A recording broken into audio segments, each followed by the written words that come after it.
Hey guys, it's me again, Travis from Kramer's Auto Repair.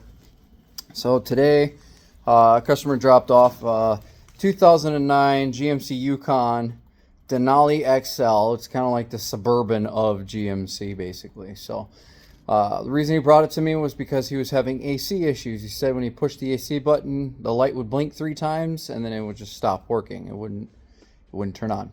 I said, sure, bring it here. So we got in the shop this morning and I ran a pressure line. They got a little sensor on the high side to check for pressure. So I ran a test with the scanner and it was showing that there was no pressure. So I popped the cover for the Schrader valve and I checked, and sure enough it was completely empty of Freon. So if you know anything about these GM SUVs, they have rear AC as well in them, and they actually have a problem. They're notorious for this. It's not only the 09 body style, but 04 and newer all kind of had this exact issue. But anyway, I'll get to the point.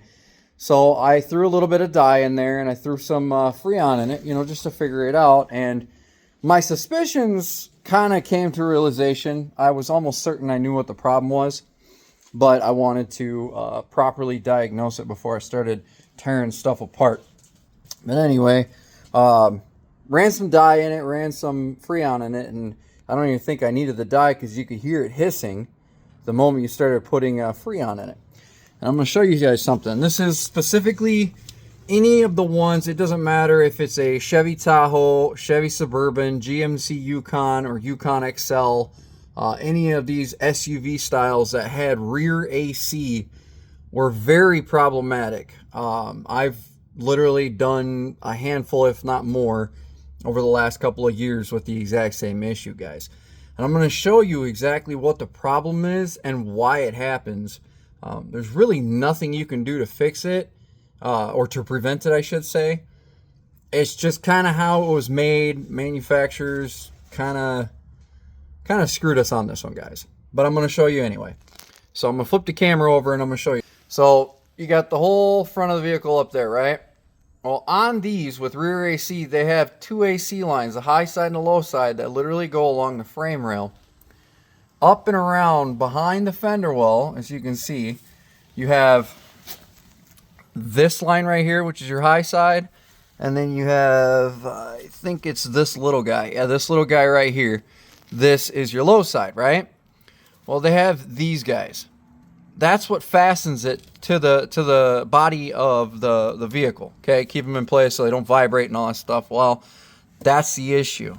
Over here, I'm going to show you guys. This is the retainer that holds it in place. It bolts up right behind there with a little 10mm nut that's in a stud that comes from the body straight down. Well, you got your AC line here. You got another AC line here. And then in the back, you have your coolant lines, because this also has rear heated system. So back here you go, you have your heater core. Right here, these 2 lines go into that. And then you have your AC lines that go into your condenser right here, or your evaporator right here. Condenser, one of the 2. I'm having a brain fart right now. But anyway, these are your 2 rear lines. This is your issue right here. After a while, crud from driving, because your fender liners can only do so much, especially if you drive on gravel or dirt. This is a very, very big problem. You can see all the crap that is built up sitting on the top of this. And right now it's raining outside, so this guy's been driving this thing in the rain, so it's it's a little mushy. But that's dirt with water. It turns into kind of mud. But this is a dead giveaway, guys. You see that discoloration, that yellow discoloration, or kind of off green? That is the Freon that has been going out of this line because of this bracket. The way it happens is the Freon goes in here. This bracket ends up accumulating a bunch of crud, rocks, dirt, dust, all that crap accumulates in there. And then you can't really reach this area with a power washer to wash it or clean it off. So over time, it rubs and it rubs and it rubs. Every time you hit a bump, every time you hit something or a little vibration in the vehicle, it rubs on this AC line, and you end up with holes, okay? Now, this one particularly, you might not be able to see the hole very well, but look at all this gunk that has accumulated. in just a 5 or 6 inch area, and it's that off color basically that goes through there. I'll clear the rest of it out here. As you can see, you know, this isn't even 10 feet or 10 inches. This is like about 8 inches right here, and all that crud that I just pulled off. And that's not to mention all the way that this line goes. You can see even behind the fender well, it goes right there, and it still has accumulation of dirt and dust and whatnot. So like I said, what happens is these little straps right here, crap gets stuck inside right here where it mounts or where it holds this high side or this tube right here. And after a while, the stuff right in there starts rubbing, and it rubs and it rubs and it rubs and it rubs. And these are made out of aluminum, you know, they're not the strongest thing in the world. So after, you know, if you got 100,000 plus miles on these things, especially the older ones, you know, it rubs through. And then you end up with holes, you end up with leaks, which is exactly what this has got going on. It's leaking right here in this side. And here's your low side right here, this little guy right here. And it's got, let's see if I can get my light in there a little bit better here. Show you guys. It's got some crud all over the top of it as well. And if you look over here, you see the bracket right here? You see that yellow off discoloration crap right here as well. And actually, I'll show you guys if I can get this cleared up enough. Give me 1 second, guys, okay? I'm just gonna kind of hold it right here just for the time being so that I can get this line somewhat cleared out so I can show you guys as best as I possibly can. It's kind of a dealer's choice how the vehicle decides it wants to do it. It'll do the high side, it'll do the low side. It's just pretty much whichever one decides to go first. But get all this crap cleared off of it here, because it's got a lot of stuck on crud. And then I'll try to get the light on it a little bit better here, guys, for you, just so I can kind of show you. Let me clean this off.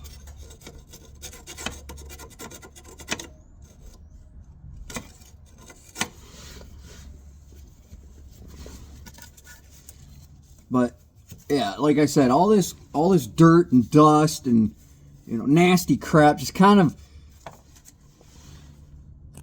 get that out. Okay, all right. So all this crap just, you know, sits there and it collects on top of these and in these brackets, and it's detrimental to your AC lines. And I don't know why that keeps popping off like that. Okay, anyway. So it's detrimental to your AC lines. It's detrimental to any lines that you have. It could be your AC, it could be your heater core lines, which is, you know, still made out of aluminum, but it's your coolant line that goes to the rear heat of the vehicle. These lines all run on the same bracket. Unfortunately, the AC lines, since they're closer to the wheel well, they have a tendency to have the problem a little bit more. I've only done, I think, 2 with the heater core lines that are messed up because they're more towards the back. So they don't necessarily suffer as much as the AC lines. But I'm going to pull this out here. I'm going to grab the camera. I'm going to flip it around. And I'm going to show you guys. It's kind of hard to see because it's still on the top right up there. But there's a nice flat spot right here on the low side. Right there. And then you kind of can see on this one right here, it's got a nice little wedge right straight there from rubbing, you know, and that's the problem. They rub. You can see the little groove. Let's see if I can get it to zoom in right there. You see the little groove right there, okay? That's where that bracket sits to. You know, it shouldn't have that groove. It should be nice and smooth the whole way because that's how they make it in the manufacturers. You know, before they put the body on the frame, this is how they put it on. And then they put the body on the frame. But there's a groove right there. Get my thing to, there we go. There's a groove right there and a groove right there. And then there's a slight bend right here. So that's normal. But these grooves that they have, they're not supposed to be there, you know. So it wears in to these AC lines. And then the next thing you know, you're having problems with your AC. Your AC's leaking, no AC, you know. And if you don't really know much about them, or you're not mechanically inclined, you know, you're gonna be like, well, what the crap, you know, like you're gonna go and you're gonna buy some of that some of that Freon in a can that costs you 65, 75 bucks for those big bottles that come with a little nozzle that you just stick in the Schrader valve, and you're going to fill it up. None the wiser. It's going to work for, depending on how big the hole is or how bad the leak is, it'll work for a couple of days. It might only work for a couple of hours. Well, then it stops working again. And guess what? You're out 60, 70 bucks for that bottle you just bought. Nobody wants to spend money or blow money, You might as well just open up the window and toss it out at that point. So what we're going to do is we're going to get prices on parts. Like I said, I've done these quite a few times. They actually make an aftermarket kit. It's no longer aluminum. It's steel braided line. And it goes from the entirety of the rear of the car, or the rear of this SUV, all the way up to the front where it hooks up into the front lines. It's a big process, and it takes a lot. I've had it where I've replaced them and I've left the old ones on there, or I've been able to successfully get the old ones off, because like I said, these are attached to the same brackets that the heater core lines are attached to. And it depends on how bad they are. You don't want to start messing with the other lines because of the possibility that you end up breaking or getting a gash inside of those heater core lines. And then, that's out of your pocket, fixing that. Or, if you're a customer or you're doing your own repairs, well, then you just added an extra couple $100 for new parts that you really didn't necessarily need. So I'm going to be getting a quote for these parts. We're going to go with steel braided. They're flexible. They have a tendency to last a lot longer. And then we're going to go through and we're going to send that quote to the customer, let him know, hey, this is what's going on. He's got a couple of other problems that I found out. Didn't necessarily ask me to find them, but it was kind of an easy thing that I just happened to notice when I had the vehicle running. The idler pulley bearing is bad, and the belt's really glazed over. It's got a bunch of stress cracks in it. So I'm going to explain that to the customer, and we're going to get this all quoted out, see if the customer wants me to replace these parts. He said, if it was going to cost a lot of money, that he was just going to end up trading the truck in at some point. So I'm going to hit him up, let him know prices. Also, another thing, guys, I'll show you this here real quick. I'll show you this little part right here. Okay. So remember how I said, right there you have your heater core line, right? This is your AC condenser. This is the rear condenser of the truck, okay? You have to be careful when you remove these. You see how it's in the open, right? There's crap all over this. There's crap all over that, just like on the actual AC lines of crud.